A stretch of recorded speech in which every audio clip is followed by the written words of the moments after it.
आखिर भगवान श्री कृष्ण की मृत्यु के बाद उनके शरीर का क्या हुआ और कैसे उनकी बसाई द्वारका एक भयानक श्राप के कारण समुद्र में समा गई, और वह कौन सा श्राप था जो उनके पूरे कुल के विनाश का कारण बना।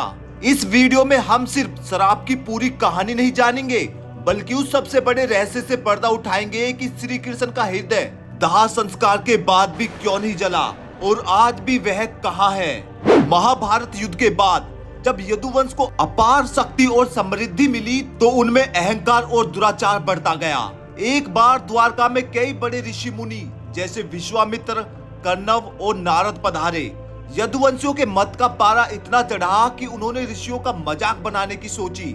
श्री कृष्ण के पुत्र सांब ने स्त्री का वेश धारण किया और पेट पर कपड़ा बांधकर ऋषियों के पास गया। अन्य यदुवंशियों ने उपहास करते हुए ऋषियों से पूछा, हे त्रिकालदर्शी मुनिवर, बताइए इसके गर्भ से पुत्र होगा या पुत्री। यदुवंशियों के इस मजाक से ऋषियों को अत्यंत क्रोध आया। उन्होंने तुरंत पहचान लिया कि यह सांब है। अपने अपमान से क्रोधित होकर ऋषियों ने उसी समय यह श्राप दिया कि इस बालक के गर्भ से एक मूसल उत्पन्न होगा और वही मूसल तुम्हारे पूरे कुल का नाश कर देगा। यह भयानक श्राप सुनते ही यदुवंशी कांप उठे। उन्होंने तुरंत उस मूसल को पीसकर उसका बारीक चूर्ण बनाकर समुद्र में फेंक दिया। उन्होंने सोचा कि अब विपदा टल गई, लेकिन होनी को कौन टाल सकता था। यहीं से श्राप का पहला चरण शुरू हुआ। मूसल का एक छोटा सा टुकड़ा समुद्र तट पर बच गया, जिसे एक मछली ने निगल लिया। बाकी चूर्ण समुद्र के किनारे उगने वाली एरका नाम की घास के रूप में विकसित हो गया। श्राप का प्रभाव शुरू हो चुका था। द्वारका में अपशकुन होने लगे और यदुवंशियों का नैतिक पतन तेजी से हुआ। एक दिन सभी यदुवंशी प्रभास तीर्थ के तट पर एक उत्सव के लिए गए। नशे और अहंकार में चूर होकर वे आपस में ही झगड़ने लगे। लड़ाई इतनी बढ़ गई कि उनके हाथ में कोई हथियार नहीं बचा। तब उन्होंने किनारे उगी उसी एर का घास को उठाकर एक दूसरे पर वार करना शुरू कर दिया। शराब के कारण जैसे ही उन्होंने घास उठाई, वह लोहे के कठोर मूसल में बदल गई। देखते ही देखते भगवान श्री कृष्ण के पूरे यदुवंश ने एक दूसरे को मारकर अपना अंत कर लिया। यह देखकर भगवान श्री कृष्ण बहुत दुखी हुए, लेकिन वह जानते थे कि यह केवल श्राप नहीं बल्कि समय का विधान है। द्वापर युग अब समाप्त हो चुका था और उनकी लीला भी पूरी हो गई थी। अपने बड़े भाई बलराम को योग निद्रा में परम धाम जाते हुए देखने के बाद भगवान श्री कृष्ण भी उसी वन में एक पीपल के वृक्ष के नीचे ध्यान मगन होकर बैठ गए। उसी समय जरा नाम का एक भील उस वन से गुजर रहा था। भील ने दूर से श्री कृष्ण के कमल जैसे पैरों को देखा और गलती से उसे किसी हिरण का मुख समझ लिया। उसने अपने तीर को चलाया। संयोग से यह वही लोहे का टुकड़ा था जो मछली के पेट से मिला था और जिसे जरा ने अपने तीर पर लगाया था। यह तीर भगवान श्री कृष्ण के चरण को भेद गया। जब भील ने दौड़कर देखा तो वह अपने सामने भगवान श्री कृष्ण को देखकर भय से कांप उठा और चरणों में गिर गया। तब श्री कृष्ण ने मुस्कुराते हुए कहा, उठो जरा, तुमने कोई पाप नहीं किया, तुमने तो मेरे कार्य को पूर्ण किया है। मेरी लीला अब समाप्त हुई। इसके बाद भगवान श्री कृष्ण ने अपने शरीर को त्यागा और परम धाम को प्रस्थान किया।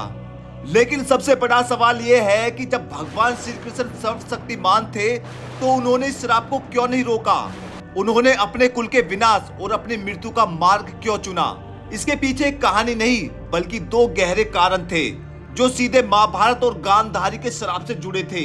भगवान श्री कृष्ण का जन्म धरती से अधर्म और पाप का भार उतारने के लिए हुआ था। यदुवंशियों में अपार शक्ति और अमरता का भाव आ गया था। यदि वे पृथ्वी पर बने रहते तो आने वाले कलयुग में उनका अहंकार धरती पर फिर से अराजकता फैला देता। श्री कृष्ण जानते थे कि द्वापर युग समाप्त हो चुका है और उनके अवतार का उद्देश्य पूरा हो गया है। महाभारत युद्ध के अंत में जब गांधारी ने अपने 100 पुत्रों की मृत्यु देखी तो उन्होंने श्री कृष्ण को श्राप दिया कि जिस तरह उनके कुल का नष्ट हुआ है, उसी प्रकार आज से 36 वर्ष बाद श्री कृष्ण का पूरा यदुवंश भी आपस में लड़कर नष्ट हो जाएगा।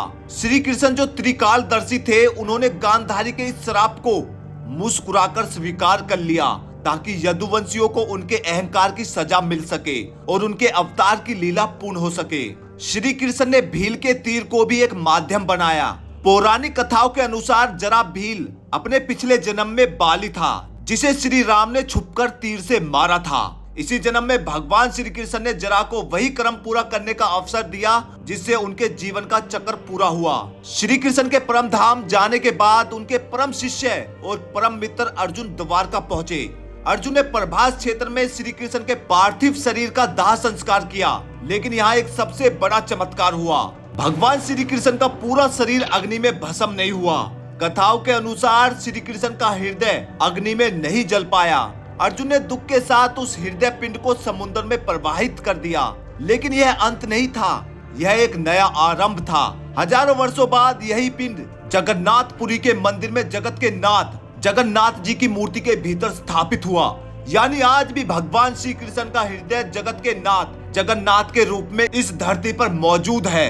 जैसे ही श्री कृष्ण ने शरीर त्यागा, अर्जुन ने द्वारका के बचे नागरिकों को और रानियों को लेकर इंद्रप्रस्थ की ओर प्रस्थान किया। श्री कृष्ण की अनुपस्थिति में द्वारका नगरी ने अपना भौतिक आधार खो दिया। जिस क्षण श्री कृष्ण ने गोलोक धाम के लिए प्रस्थान किया, उसी क्षण से द्वारका नगरी धीरे धीरे समुद्र में समाना शुरू हो गई।